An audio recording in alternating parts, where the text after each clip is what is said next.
Everybody, I hope you are having a blessed day, and I'm bringing you with me this morning. We're gonna go into the garden. I have a lot to harvest today. You know, I thought the garden was just about done, but I guess if I would have weeded more, I would have known that, you know, it's really not. So we've got peppers to pick, we've got kale to pick, Tahitian melons. I have eggs that need processed. I have pears. You know, I'm not sure what we're gonna do with all of this, but we've got quite a bit to get done before my kiddo gets home from school. So let me take you down to the garden and we'll start picking some produce. So let's go. We're gonna start with the kale. This is the dragon leaf kale. Now some of these are pretty spotty and bad, so we're just gonna take the good ones off of these plants, and then we're gonna let these go to seed. Like this plant here is pretty much done for. And it's just my fault for not getting in here to, you know, use them up sooner than what we did. Next up is our poblano peppers. So we're going to take these inside, and guys, the only thing I'm gonna do with these, I believe, is dehydrate them. We'll see. I think that's the plan though, because I don't really feel like charring them and skinning them and canning them. So we're just gonna dehydrate them. Beautiful, huh?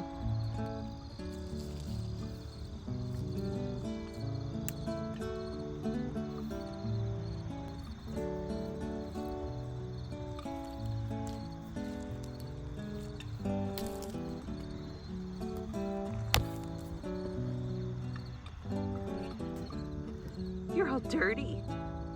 You're all dirty. Come here.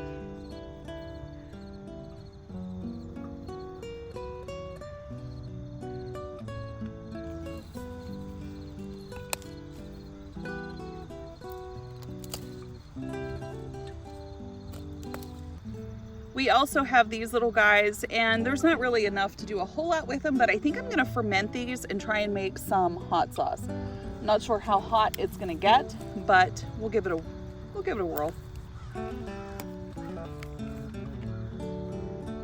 So we've got quite a few peppers in here along with some kale.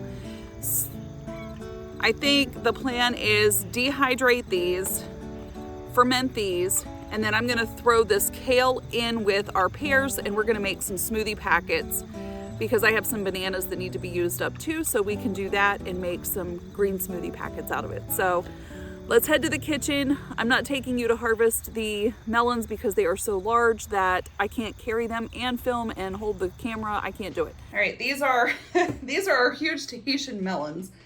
And you can see that, you know, they're very large. And guys, I don't know what to do with them yet. And we have 8 more of them curing right now. But this one, I ripped the end off of it, so I'm gonna have to do something with this one. So I'm probably gonna freeze it. But the other ones, I kept a lot of this stem on here. So these should last for several months down in the cold room. So that's the plan for those. All right, gang, we're gonna start with our eggs. So if you've never seen me do this before, an easy way to preserve eggs is to crack them individually into a container that has a pour spout on them like this. I know this is a very large bowl for this, but it has this nice spout. We're gonna crack them, put them in that, whisk them up, and using a muffin tin, we're gonna take our silicone molds. They come in all beautiful shapes, so we're gonna do some of ours in hearts. And 1 egg will fit nicely into these silicone molds.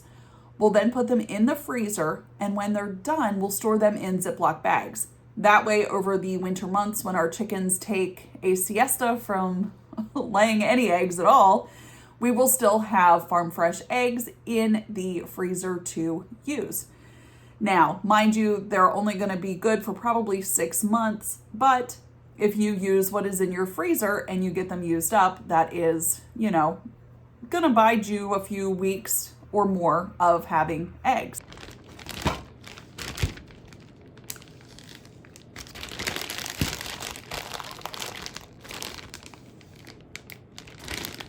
All right, you guys, and there is a dozen eggs for the freezer. With the second dozen eggs, we're gonna get these all washed up and then boil them, and we're gonna make pickled eggs. And we're gonna make these a little bit spicy. We're gonna take some of our hot peppers, a few of the Shishitos, and I found 2 jalapenos down in the garden. So we're gonna make these into a spicy pickled egg. So let's do that. To make the brine for our spicy pickled eggs, we are gonna need 3 cups of white vinegar. And we're heating this up on the stove. 1.5 cups of water. Since I have my canning salt out, we're just going to use it. And we're going to use 2 tablespoons of salt.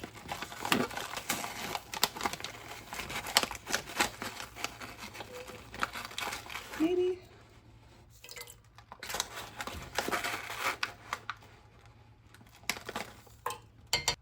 And finally, 1 tablespoon of sugar. So we want to heat this up. And then you want to stir it from time to time because you want this to dissolve completely into the brine. Then we need to set this to the side and let it cool. All right, we need to crack all of our eggs. Again, we have our compost over here, and then we're dividing these into 2 quart-sized largemouth mason jars. So go ahead and start cracking in, shelling your eggs, and then we'll put those in the jars. We're gonna add some flavor to these as well. We're going to chop up the rest of our shishito peppers, and I'm not doing anything to these, taking the seeds out or anything. I am just putting them in, just doing a rough chop of them and putting them in the jar. Now, shishito peppers are not as hot as a jalapeno, and I decided to leave them out because my little one doesn't like overly spicy things. So we're just going to use these ones instead.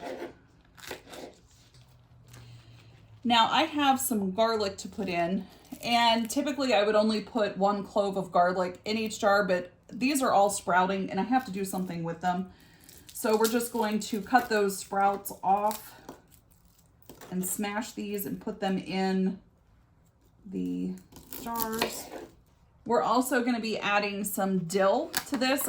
My dill is done for the season, so this is dried dill. We're just going to put a big pinch in each one.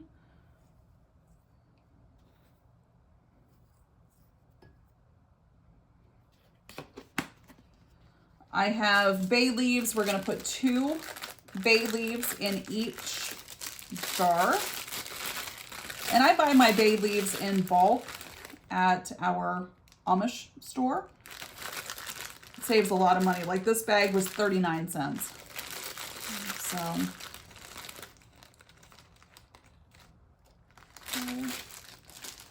and we are going to just dump in a little bit of pickling spice. I'm not measuring anything. It would probably be a tablespoon in each jar.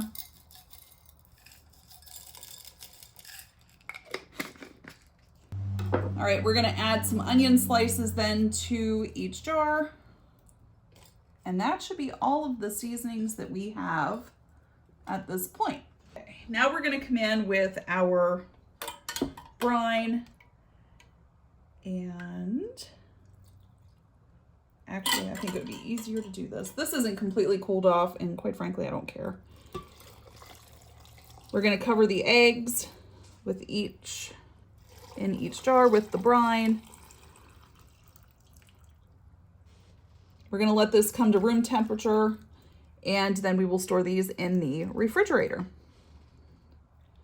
Let them sit for a couple days before you go to eat them, preferably about a week probably, to soak up all of those flavors. And then you will have yourself a delicious pickled egg. To get started on making our fermented shishito peppers, I'm not French, shishito peppers, we are going to be using sugar and salt in equal parts. So you want 1.5 tablespoons of sugar. So there's 1 tablespoon. There's a half.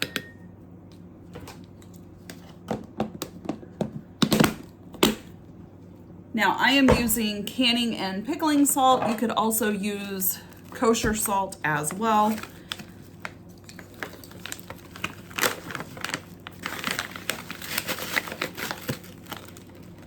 There's a half. And, oh wow. My salt is chunky. All right. We only want to put maybe that much water in the bottom of this and shake it up vigorously with the lid on it to dissolve the salt and the sugar before we start putting our peppers and other ingredients in here. Don't forget, when you are dealing with hot peppers of any, strength of spice, to wear gloves. I don't want you burning your hands, your eyes, your lips, other private areas. So we're gonna add some seasonings to this to give it some flavor. So this is 1 clove of garlic, which we are going to smash. And we're gonna put that right into our jar. We are also going to take a lime. Now this has been thoroughly washed, and we're just gonna cut this into quarter sections here, just like that. And we're going to put that in our brine as well. And then we need a few peppercorns, just a few. And then we're gonna take part of an onion, not a whole lot, because we're just not gonna use a whole lot of onion.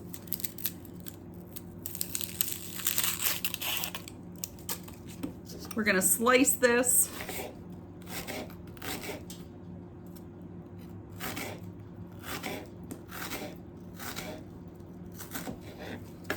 And then we're gonna place these slices in the jar too. And that is what your jar should be filled with to this point, okay? Now, the recipe I'm using calls for 12 peppers that have been de-seeded and cut up. So we're just gonna cut the tops off, cut them lengthwise, and then all we're gonna do is just take all of that out. Easiest way to do it is to get your finger underneath and just pull it out, preferably over top your compost. And then we are going to cut these into pieces and then put them in our jar. Just continue this with all of them. Once you have your jar filled, put your lid on it and then give it a good shake. Now, what we want to do is come in and backfill this with water. Once you have your water in your jar, go ahead, put the lid back on. Give it another good shake to make sure everything is incorporated really well. It's all mixed up. Now that you have your water in your jar, what we're gonna do is put the lid back on and shake it. And then whenever you place your lid on to put it in, to let it sit for a couple days, we're only gonna put it in and just lightly put it on, okay? So we're not gonna crank it down. And we're gonna put this in a cool, dark place for a week. So we're gonna check it every day to make sure that it is fermenting. And what you will see will be little bubbles that will start forming. Now, what that's doing is it's making and forming gas. So every day you need to come in and do that and then lightly put your lid back on. What that does is that lets that trapped gas out. And it's going to make sure that you're checking it to see if there is no mold growing on your peppers. Now, if you see furry mold or it looks like it's rotting, just throw everything out and start over. So after about a week, your vegetables should be soft. The water should be bubbly. We'll strain this out and get the lime wedges out and take all of the peppercorns out as well. And then we're going to put these into a blender. And what we'll do is reserve at least 1/4 cup of the brine, because we'll put that back into the blender once we have blended up all of our peppers. Okay. We're going to take our kale that we have, pears, and some bananas and make some smoothie packets. And what I will do is just rip these into smaller pieces. And I know these aren't freezer bags, and that's okay, because we're going to make them all up and then stick them in a freezer bag. And guys, these are really good for breakfast or for lunch. Good way to sneak some veggies in the morning for your kiddos too, and they won't even know. So you want about 1 cup of kale, and we're going to take our pears.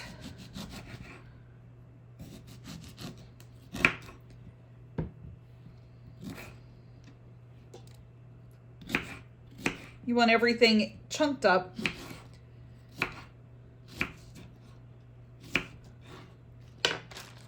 So we're going to put 1/2 pear in each bag.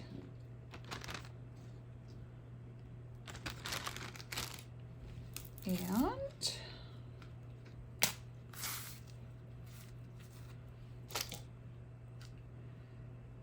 1/2 of a banana in each bag.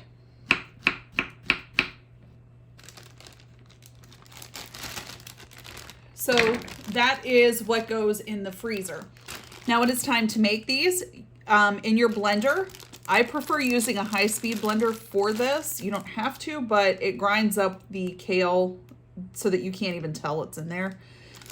You're going to add 1 cup of milk, whether that is cow's milk or nut milk, almond milk, like whatever you use, and 1 tablespoon of peanut butter. And that's it. You have a great breakfast. So these go in the freezer.